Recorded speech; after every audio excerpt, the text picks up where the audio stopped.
This was about 2 years ago, in a small town outside the city. I had just moved into this old rental house at the very end. It was quiet, the kind of street where nothing really happens at night. My neighbors were a married couple, maybe mid-30s, no kids, always smiling. They showed up on day one with food and way too many questions.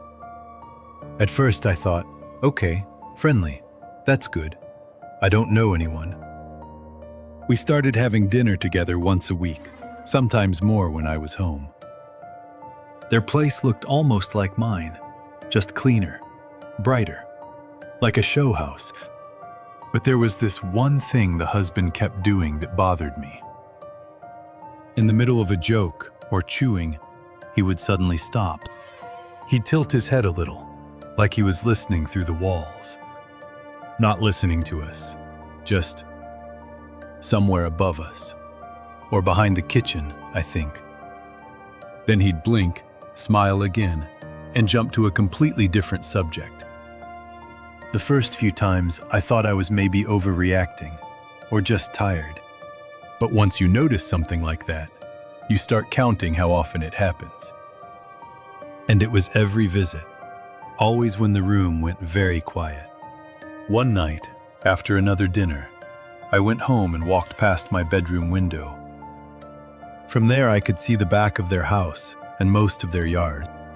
Their windows were dark, but the backyard itself was lit by something pale. This little white light was flickering low to the ground, like it was breathing.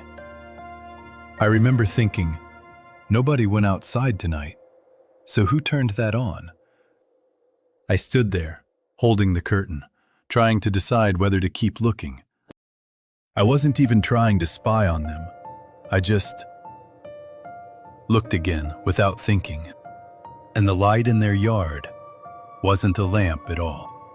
It was moving, like someone was walking with it, but it never lifted off the ground. I couldn't see a body, just this pale circle sliding across the grass. Then it paused right under their big tree, the one that leans toward my fence. I waited for someone to step into view, but nothing did. The circle just stayed there, like it was deciding something. I remember my hand getting sweaty on the curtain. I kept telling myself to back away, but I didn't. My window was closed, but I swear I heard a soft scraping from outside. Not from their yard, right under my window frame. It scratched once,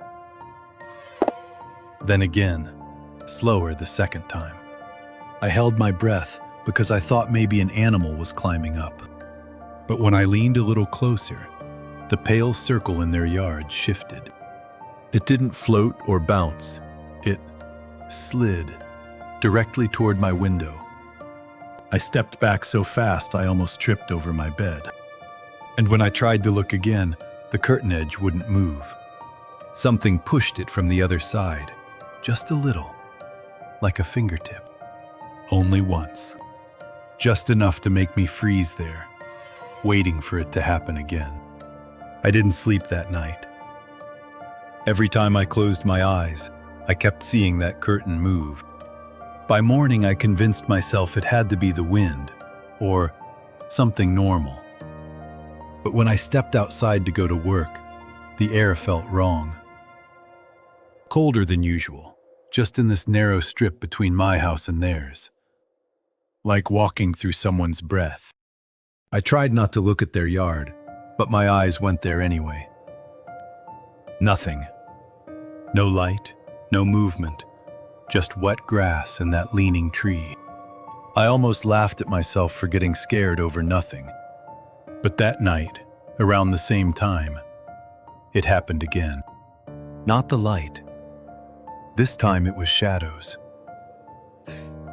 4 or 5 of them, stretched long across their yard like people standing still. But there was no one there to cast them. I stared so hard my eyes watered, trying to figure out if I was seeing wrong. Then one of the shadows bent at the middle, like it was leaning to look at me. Not walking, not lifting, just bending in half, without a body attached. And right when I blinked, all of them snapped back upright at the exact same time.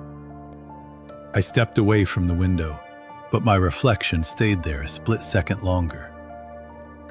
The next night, I promised myself I wouldn't go near the window. Didn't matter. I walked past it once, just once, and something pulled my attention out there. Not a sound, not a light. More like the air shifted. I lifted the curtain a little, just enough to peek. And they were there this time. Not shadows. People. 5 or 6 of them standing in the neighbor's yard, facing the wrong direction. Their backs were to me, shoulders too stiff, like they'd been posed. No talking, no breathing sounds, nothing. I thought maybe it was some kind of party or game. But the longer I watched, the more I felt they were waiting for something. I tried to pull the curtain down quietly, but the metal ring at the top clicked against the rod. Just one tiny sound. Every single one of them turned. Not gradually, like someone hit a switch.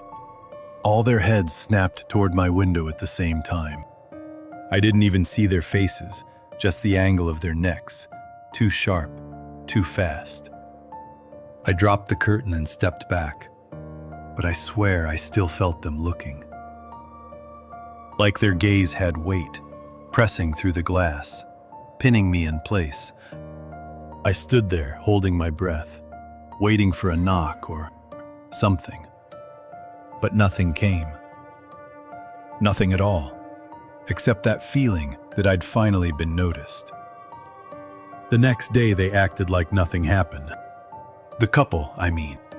They waved at me in the morning, same smiles as always, but tighter. Like their cheeks were pulled a little too hard. The husband asked if I'd slept well, and the way he said it made my stomach twist. I hadn't told anyone about the people in the yard. I hadn't even opened my blinds. But he kept looking at my bedroom window instead of my face. Then the wife asked what time I usually went to bed. Just casually, like small talk. But she didn't blink after she asked. I said something stupid like, late, I guess, and her smile twitched. They followed me halfway to my gate, even though I didn't invite them. And before I stepped out, the husband said, "You should close your window earlier. Not be careful. Not it gets cold at night." Just that. A statement. Like he already knew when it was open. That evening, when I came home, the air inside felt different. Heavier. I checked every lock twice, 3 times. And still, I kept hearing something faint outside. Not footsteps. More like someone dragging a hand slowly along the siding. It moved from the back of the house toward my bedroom wall. I knew exactly where it was headed. I sat on the floor, lights off, listening to it get closer. And then it stopped, right under the window. I tried not to move. I didn't even breathe for a few seconds. But when your house goes that quiet, every sound feels too loud. I heard something brush the window screen, really softly. Like someone testing it with the tip of a nail. Just one scrape. Then another, a little slower. My whole back tightened because I knew that rhythm. It was the same pace those figures moved in the yard. Slow, then slower, then a pause. I crawled closer to the wall, thinking maybe I could hear better. But the closer I got, the colder the floor felt. Like the temperature dropped only in that one spot. The scrape happened again, right against the glass this time. Not hard, Not breaking it, testing it. My phone buzzed on the carpet, and I almost screamed. It was just a work reminder, but the sound made the scraping stop. For a second, I thought it was over. Then something tapped the window from outside. Not a knock. A tap that came from higher up, like someone had lifted their hand. I waited for a second one, or a voice, or anything. Nothing came. But I felt this pressure, like someone was leaning close, listening through the glass. I didn't want to look, but I knew if I didn't check, I wouldn't sleep at all. So I stood up, slowly, and reached for the curtain. And before I could touch it, the fabric shifted toward me, like a breath pushing it from the other side. I didn't open the curtain. I just froze there, staring at that tiny sway in the fabric.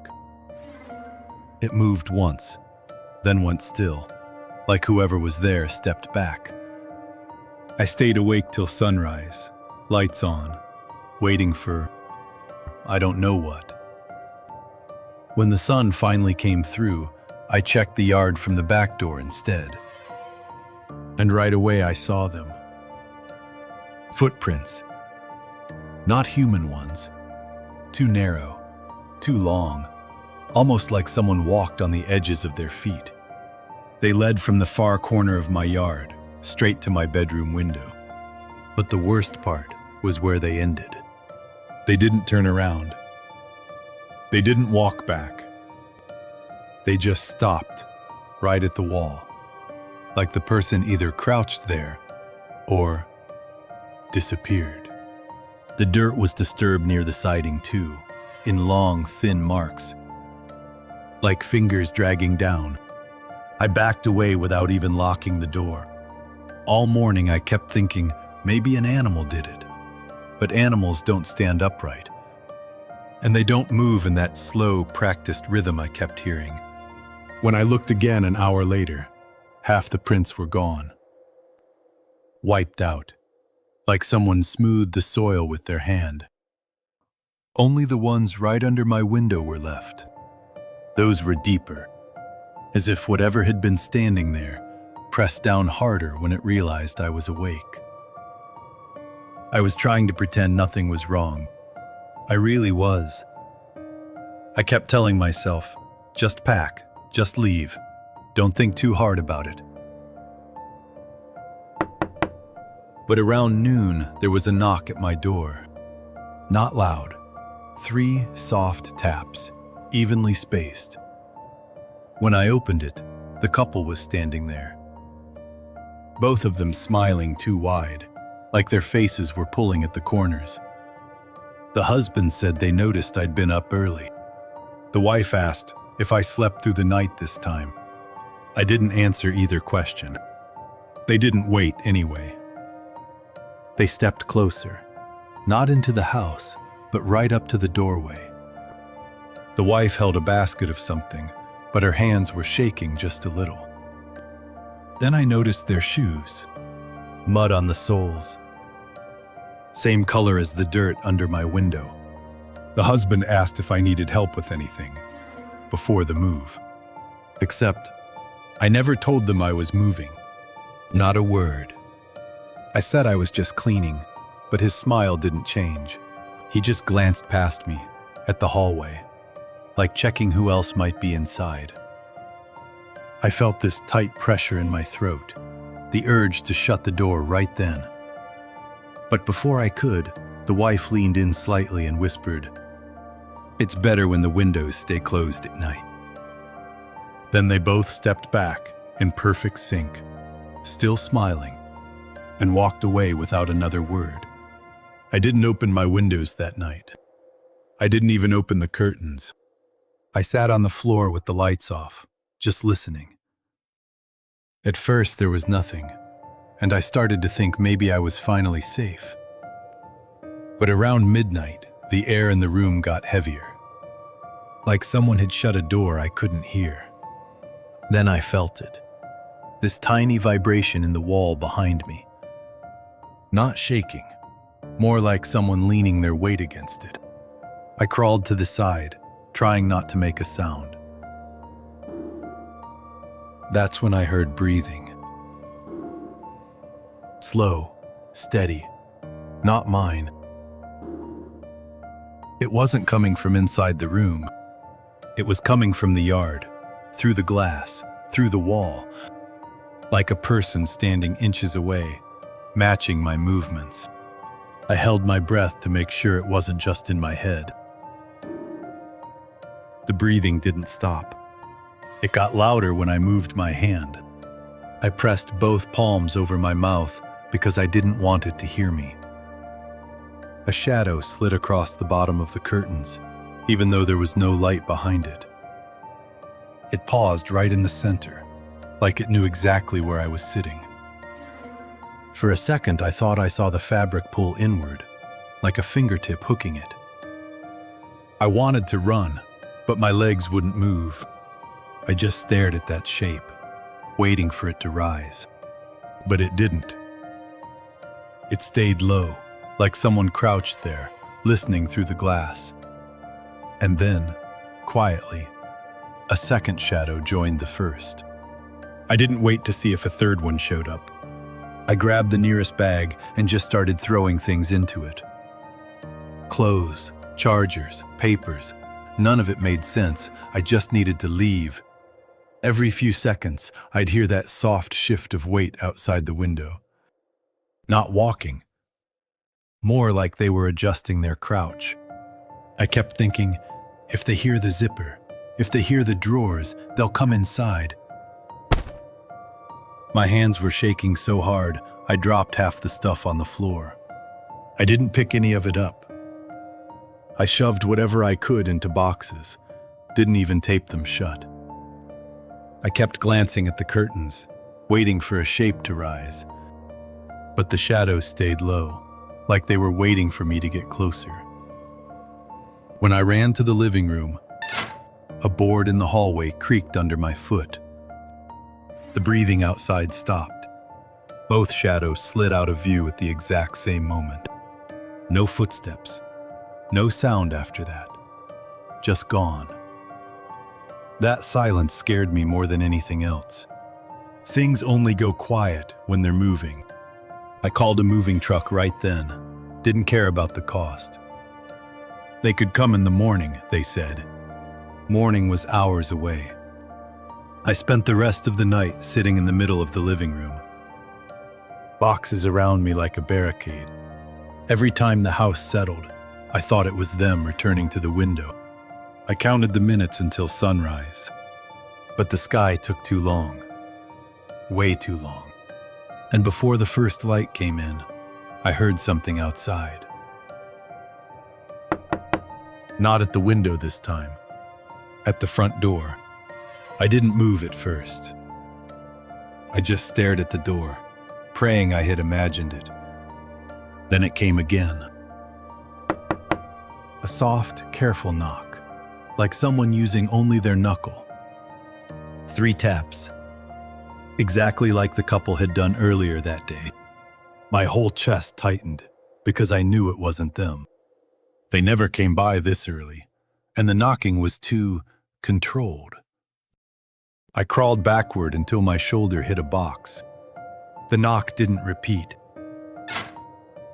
Instead, something pressed against the door from outside. Not hard, just enough to make the bottom hinge groan, like someone leaning their full weight on it, testing the frame. The house was silent, except for that slow, steady pressure. Then I heard breathing again. Not at the window this time, but right on the other side of the door. Low, drawn out, like someone trying to match my pace. I covered my mouth and counted to 5. The breathing matched me, beat for beat. I wanted to yell, to run, but the sound pinned me down. And then, a second breath joined it, right beside the first one, like 2 people were standing shoulder to shoulder, listening for me. The door creaked again, just slightly, like it bowed inward. I backed down the hallway on all fours, keeping my eyes locked on the doorknob. The metal twitched. Just once, like a finger brushing it from the outside. And then, everything stopped. Breathing, pressure, movement, all gone in an instant, which meant they weren't at the door anymore. I stayed frozen until the sun started leaking through the curtains. The moment I saw light, I grabbed my keys and dragged every half-packed box toward the door. I didn't care if I made noise anymore. I just needed to get everything outside before whatever was in my house figured out a new place to stand. When I opened the door, the neighborhood looked normal again. Too normal. The couple was already outside, standing on their porch like they'd been waiting. Both smiling, not waving, just smiling. Their eyes followed every box I carried to the driveway. I kept my head down, but I could feel them tracking my steps. When the moving truck pulled up, they finally walked toward me. Slow, in sync, like they were matching each other's stride. The husband asked if I'd locked up properly last night. The wife asked if I slept well despite the noises. She said it softly, like an inside joke she wasn't supposed to say out loud. I told them I was in a hurry. They didn't take a hint. They stepped closer, just one step, but too close. The wife brushed dirt off her sleeve, the same color as the soil under my window. The husband leaned in, smiling wider than before, and whispered, "It's good you're leaving before tonight." I didn't ask what he meant. I didn't want to know. I shoved the last box inside the truck and climbed in. They waved as we pulled away, still smiling, still watching. In the side mirror, they didn't move until the truck turned the corner. The new place was supposed to feel different, safer. I picked an apartment on purpose, no yard, no windows facing anyone's house. For the first 2 nights, it actually worked. No footsteps, no breathing, no scraping along the walls. I started to think maybe whatever happened back there stayed back there. But on the 3rd night, around 2 in the morning, something changed. The room felt crowded, not noisy, not cold, just like someone else was in it with me. I sat up, trying to listen for anything familiar. At first, there was nothing, just the hum of the fridge down the hall. Then my eyes drifted to the balcony door. The curtain was moving, only a little, like someone brushed past it. But the door was locked, and I hadn't opened it since moving in. I got out of bed and walked closer, telling myself it was the AC. Except the AC wasn't running. The curtain swayed again, slow, deliberate, like a hand pressing it from behind. My chest tightened because I knew that motion, that same rhythm. Slow, slower, pause. Exactly like the shadows in the yard. I reached for the curtain, thinking maybe I'd catch whoever it was.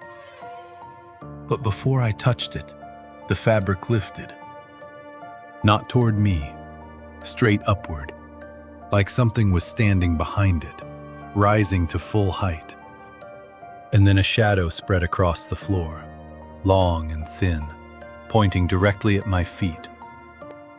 I didn't pull the curtain. I couldn't. I just stared at that shadow stretching toward me, thinning out as it reached my toes. It stayed completely still, like it was waiting for me to breathe first. I backed away 1 step. The shadow didn't move, but it seemed to tighten, like someone behind the curtain was holding perfectly still, holding their breath with me. I reached the hallway without taking my eyes off it. The apartment felt smaller than it had yesterday. No matter where I stood, I could still see that dark shape on the floor. I kept whispering to myself that I was safe here, that doors don't open by themselves. But I already knew better. I already knew it didn't need the door. A soft sound came from behind the curtain. Not a tap, not scraping, just a slow exhale. Long, careful, matched to my own. Like it had learned the rhythm a long time ago. I slid down the hallway wall, shaking so hard the floor vibrated under me. The shadow never slipped away. It stayed at the doorway, stretched thin and listening. And that's why I'm here talking about it now, because it followed me from that house. And it hasn't left this apartment once.